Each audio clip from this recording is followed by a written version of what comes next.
surrounded by Russian little shops, and I mean, it's like I feel like I'm not in Berlin, but I'm in Russia. And actually, I mean, I would like to introduce you this place, which names it's dacha. Dacha it means villa. I mean, in Berlin, villa, Russian villa, and they say открыто. It means open. So let's go. Let's go to see what happens there inside.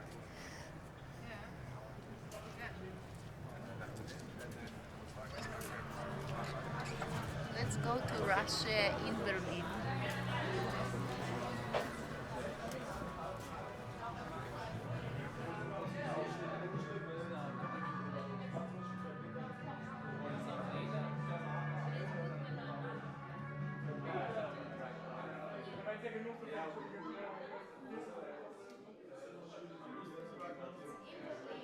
I was born in Moldavia, and when I was born, it was 1977. It was a Soviet Union, and for me, everything was going very well. We had a house, like the government would provide to people houses.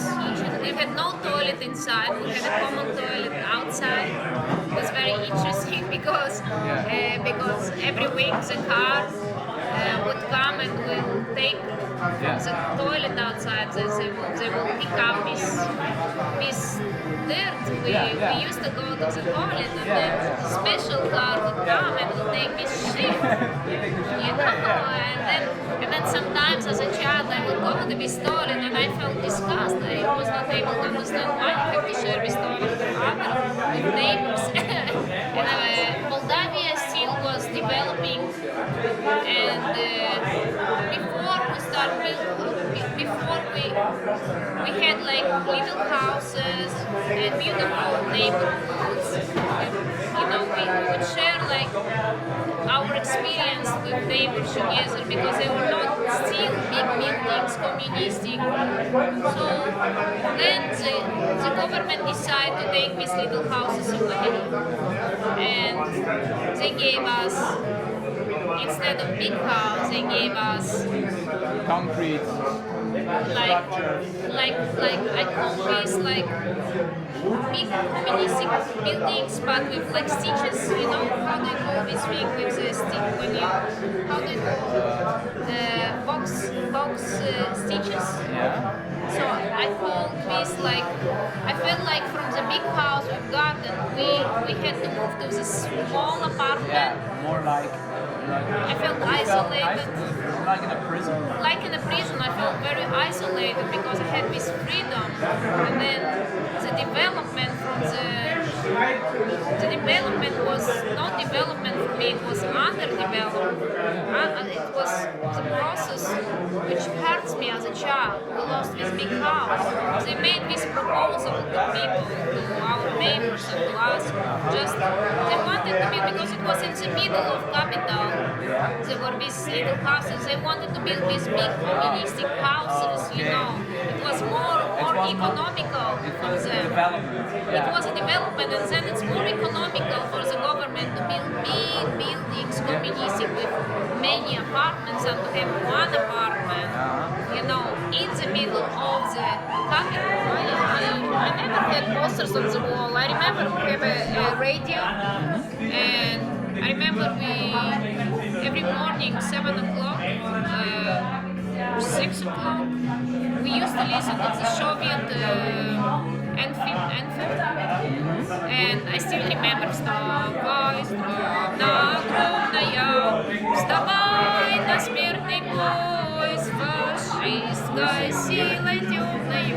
I mean, it was a... What is it? Is it the national anthem? It was a national... Soviet. Is it Yeah. the Soviet national anthem? Yes, it was like, wake up, greatest country, wake up to fight against fascism. And here I am. I mean, I'm in Berlin. I remember every morning I woke up with like this propaganda song, and it stuck in my brain forever. And in the school, I hate history lessons because they were saying same things. They were saying What about exactly did it say? Lenin, Stalin, Hitler.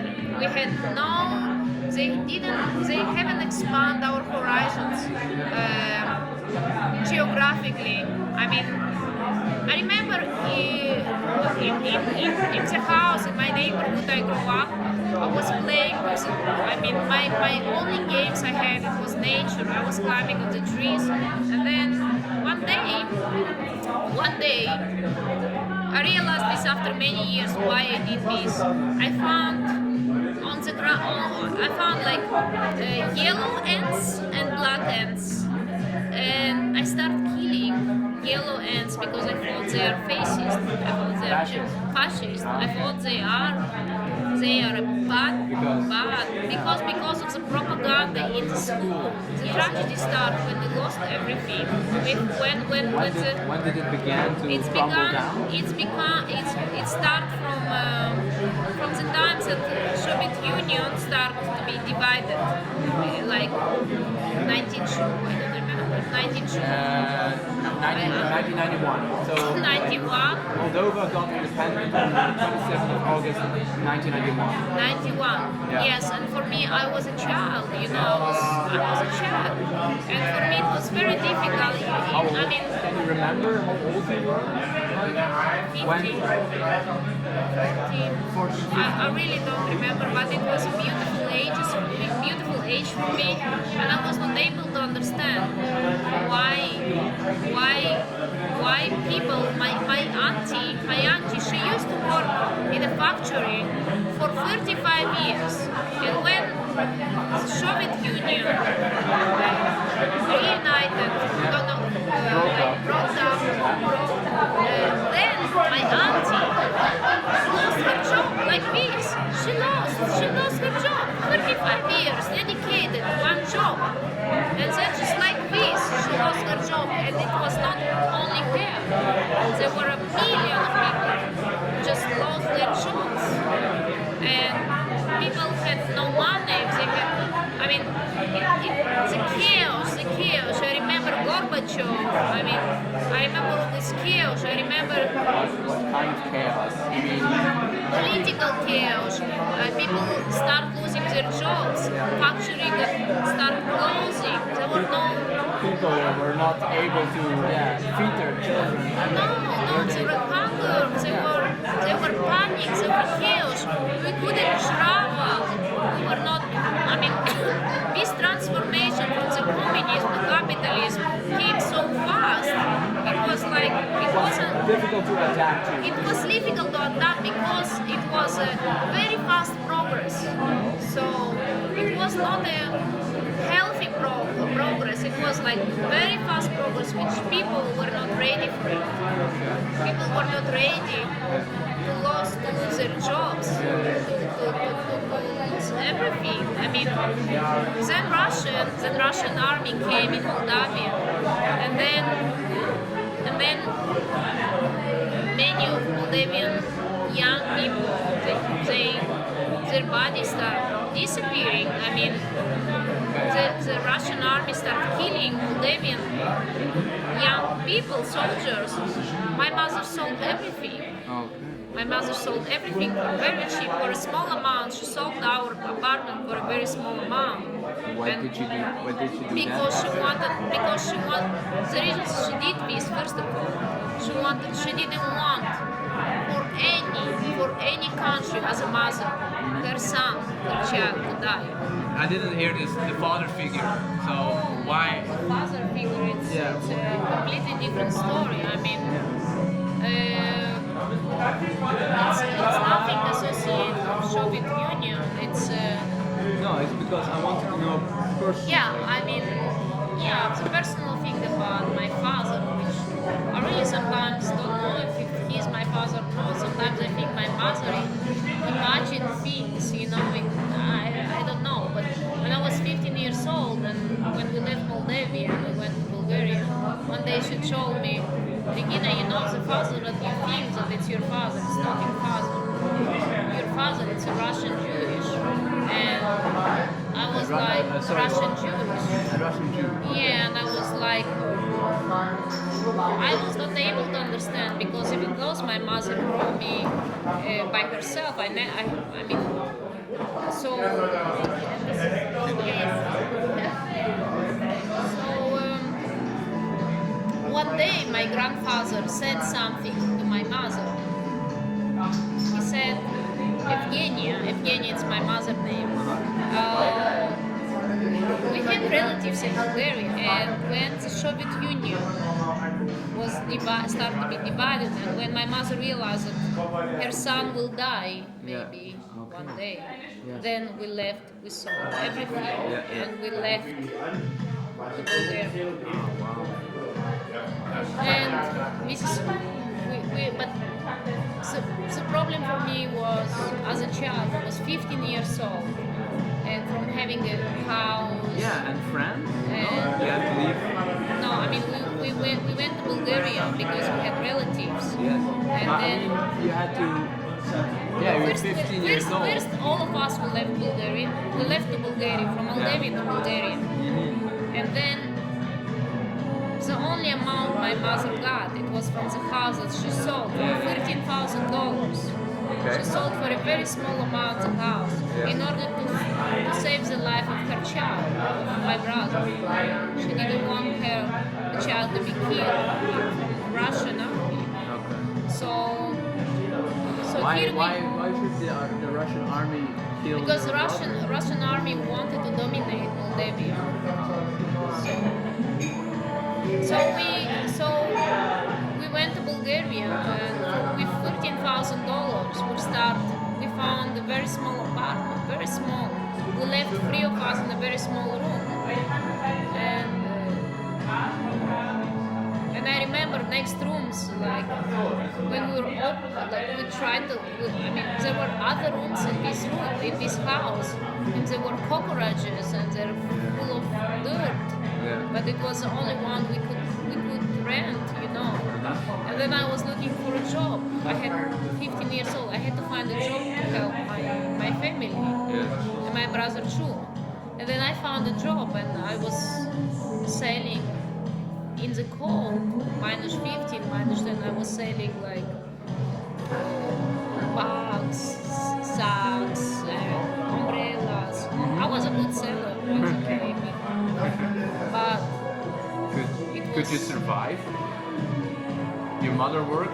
You worked? My mother couldn't work. She was very tired of everything. So the only one who really, really helped my family was me, because I was a very good seller.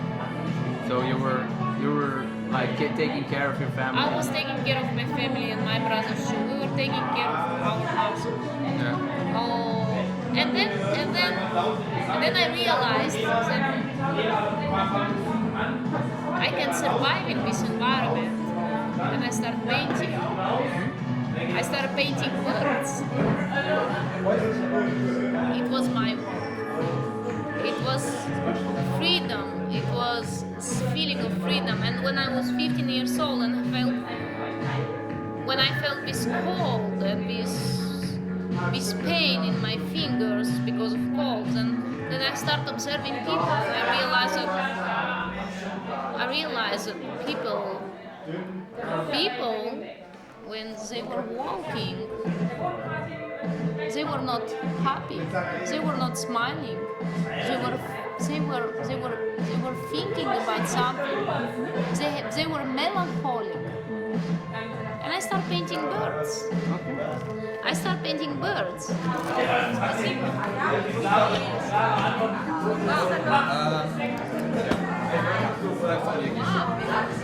Danke. Vielen Dank. Okay. Can you believe it? Look at this. Look at this. Amazing, right? Yeah. I mean, this is borscht. This is borscht my mother was cooking for me. For me and my brother too. It's a traditional Greek soup, Russian soup, I'm sorry.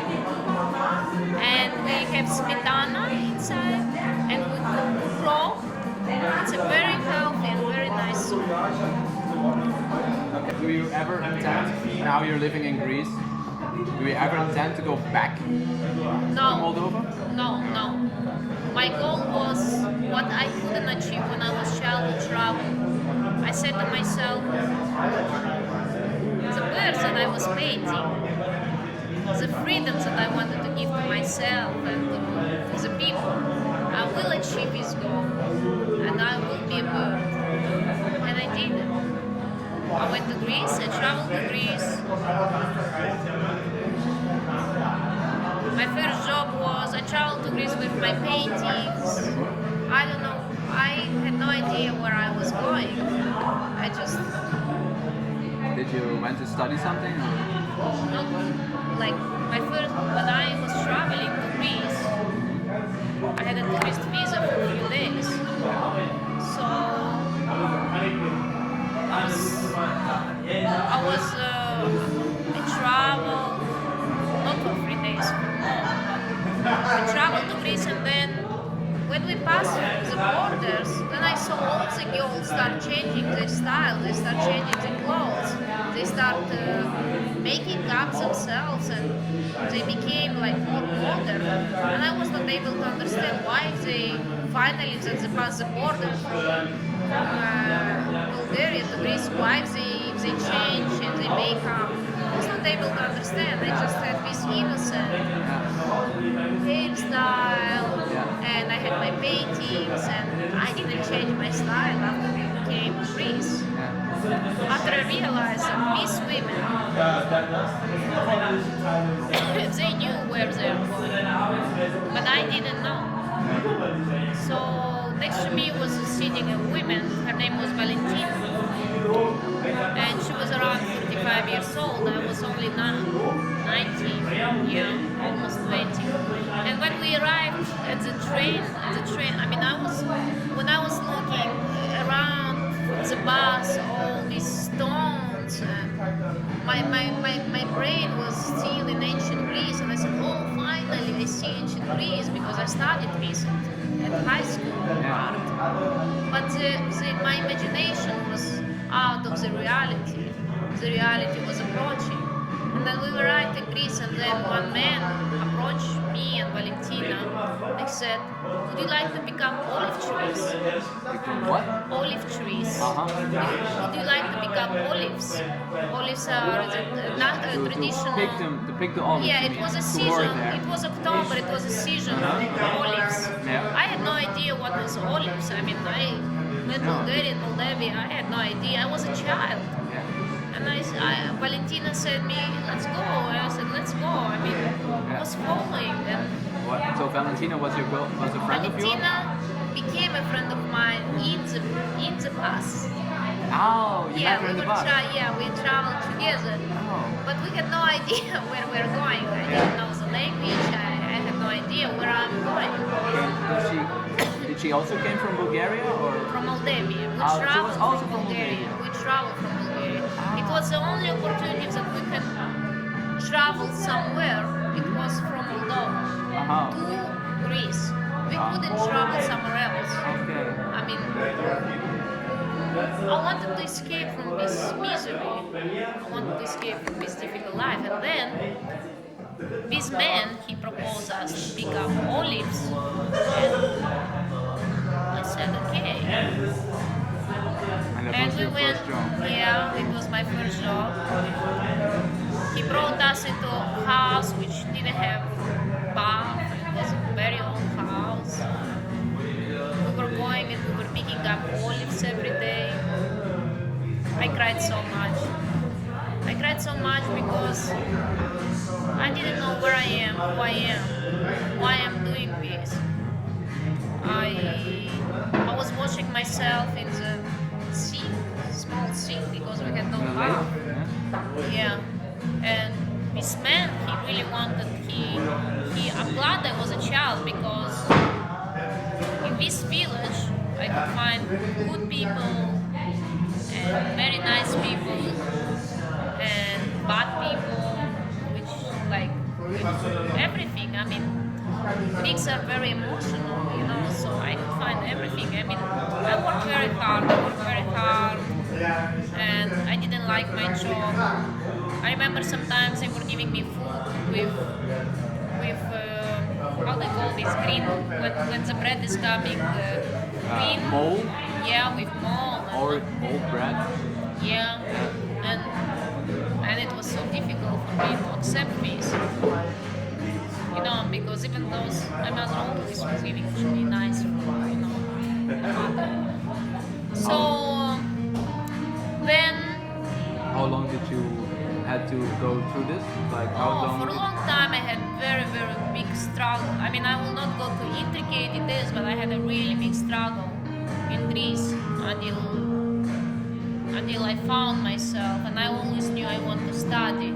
So there was a nice family in that village when they told me, let's go to Athens. And then I stayed in a retired house for old people. I saw so many things. I saw so many things. Did you in that work there, or No, did I you didn't live there? work there. I lived with old people. And then they offered me a job in the restaurants. I was working making crepes, pancakes. Pancakes, yeah. And I mean, I saw so many things, and I was not able to understand where I am and who I am. And then I met one guy, and then he was much older than me, and he said to me, "Oh, I'm gonna marry you. I never had relationship in my life," and I believed. I wanted family. You know, I said, "Oh, family. You know, I missed family." Yeah. And he never married me. We went together like 1.5 years, but I was going in one. I remember I was going and cleaning houses of one woman, and she was putting me on the knees, and she was saying to me, "This is the way how you clean very well the house. If you clean on the knees, then you will clean much better." And she had a child my age, you know. But How old were you then? 19, 19. almost 20. So the life was developing, you know, and then I said, I want to study, I have to study. It's Because only- you escaped from the. And then the government gave an opportunity to get a green card. They were giving green card to the immigrants. And then I met one beautiful woman, Greek woman, from Peloponnesos, south part of Greece. She had, next by this house that I was cleaning, she had the old bakery, and I was buying bread for these women, for the women who I was working, and for who I was cleaning the house. Yeah. So every day I was going to the bakery, and Kyria Dina, Miss Dina, she said, she was looking at me every time, and she until today she's my second mother, and she started asking me, what are you doing, Regina? I mean, what happens, you know, why? I mean, she saw me, I was very innocent, you know. This said to me, Regina, I mean, I told her the story about the guy I'm staying, I'm cleaning his house. She really wanted to help me, and she saw something very unique about me, and she said, okay, Regina, you can come in my house, to stay in my house. And then I stayed in her house, and she hired me in her job. I was cleaning stairs. I started cleaning stairs, but I had my first official job. First time I had a green card, I had papers. And then her husband, he was Palestinian. I mean, she was also very progressive because he was from Palestine. Okay. And she was Greek. I mean, she also had her struggling, you know, she was very, very unique. She is a very unique woman. And her husband, he took me from my hands and he told me, Regina, you should learn Greek. You should take a Greek language certificate. He brought me to the University of Philosophy in Greece. And then I studied Greek language.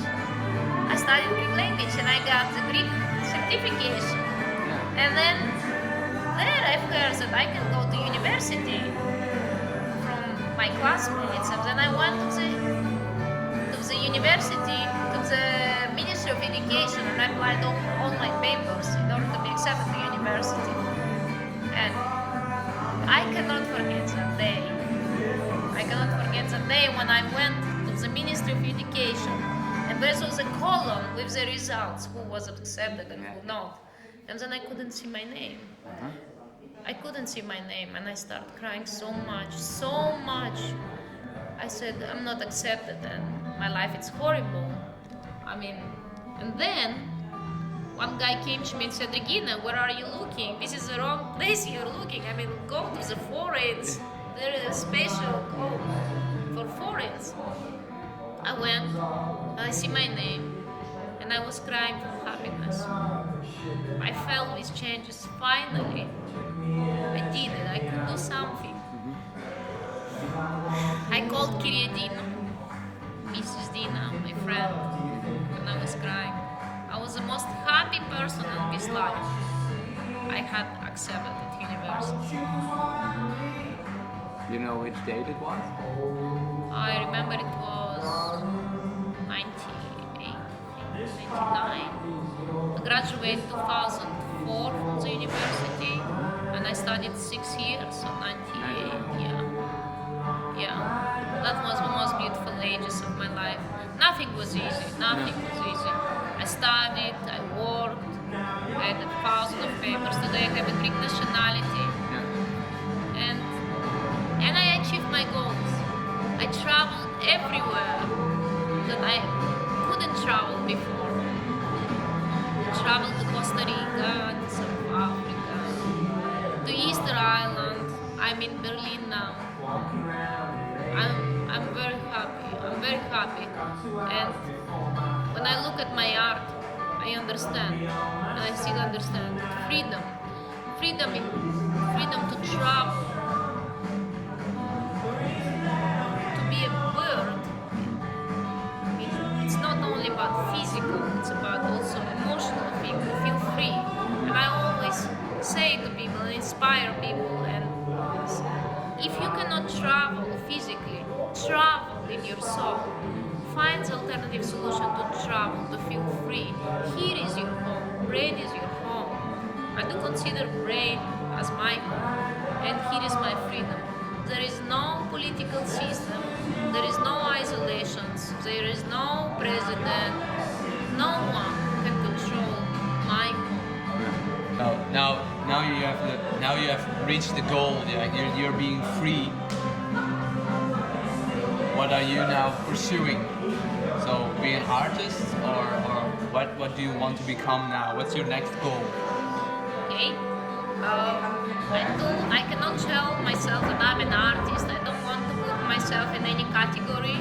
I just consider myself as a human being, and progress is the most important for me.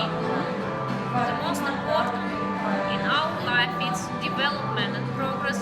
So how I visual my future, I believe that the investment, eating healthy, protecting yourself, like being strong and to not give up. I visual my future as a person like who lives in nature, because we were all born in nature. And I do believe that if I invest on myself, on my health, be eating healthy, swimming in a beautiful Greek ocean, Mediterranean Ocean, then I can, when I grow up, when I get old, I will be again a free person. I will be able to walk, to swim, to see the beauty. It's not important how you are coming into this life. It's important how you live from this life.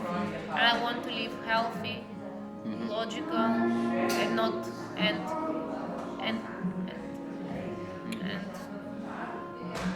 I want just to say to myself before I leave from this life, it was a beautiful journey. It was a beautiful journey. Life is a beautiful journey. Okay. Regina, I would like to end this conversation right now. Here at the end of our journey, our conversation, I would like to thank you very much for opening up to us and telling us your story, because we had no idea what you went through, and thank you very much. Thank you, Lord. I mean, my pleasure. I appreciate it.